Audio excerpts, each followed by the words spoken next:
اهل بیت معدن رحمتي واقعا د کیسه شاک نشته یتیمانو سره مینه وکسي انتها باندې فایز ده یوه ورځ باندې مولا امیر المؤمنین لیارې باندې روان دی یوه سپین ساري ښځه یې ولیده لاس کې بشکې ورسره دي خو ډېره په زحمات دی ویلې سپین ساري دی نه دي شي وړای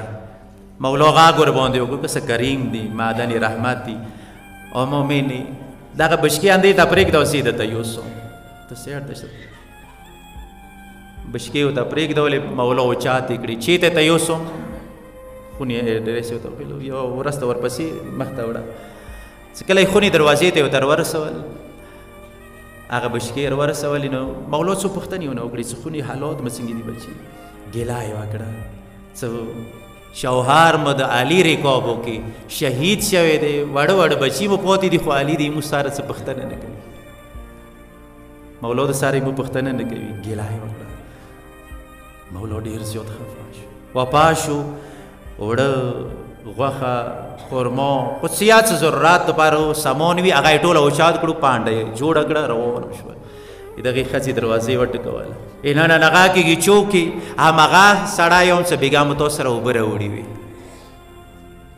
وار خلاص که سامان مو درته راوړي وار یې خلاص کړو نه یې پېژندلو چې د مولا دی سترګې وغړولې څه واړه واړه یتیمانو ته پاتې دي شاړي الوږي نه مولا ډېر خفه شو هغې مؤمنې ته دې څه مؤمنې د بچي به زه درته قرار کوم یا بچي ته قرار که زه به درته وړه وغږوم اور به ولګوم ښځه دوته یې څه نه وړو غږلې نه زه خفېږم ته د بچي قرار که اوس که څه مولا غوندې شخصیت امیر المؤمنین دی مولا به څه کول بچي څه کله کررولې خرما یا کباب یې څه لږ لږ مثلا خولې کې ورکولې نو دا جمله به یې ورته ویله څه بچیو څه کله هغوی خوشحالېدی نو دا جمله به یې ورته ویله څه بچیو خدای نه وغواړئ څه علي معاف که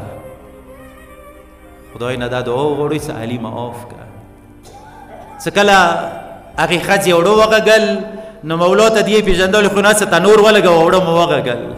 تنور یې ولګولو څه تنور لمبې څه کله مولا چهرې ته نږدې شوې مولا دې څه یا علي دنیا وردوره ګارم دی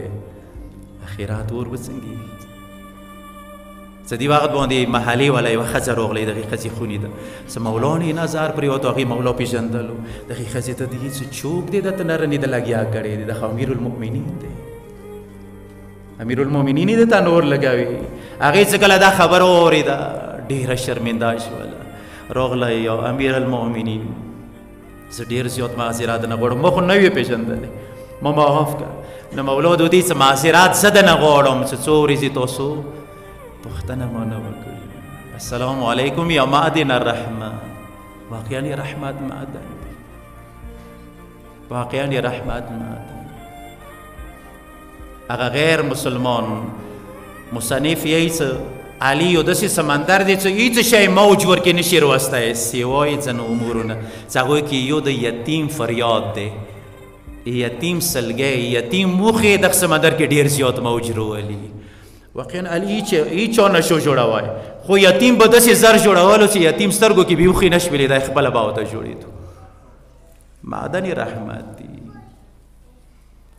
خلکو یتیمانو سره یې داسې همدردي وه خو دو یتیمانو سره بیا چا همدردي نه وکړه واقعا خلکو یتیمانو سره یې ډېره مینه کوله خو دو یتیمانو سره بیا هېچا مینه نه وکړه هېچا مینه نه وکړه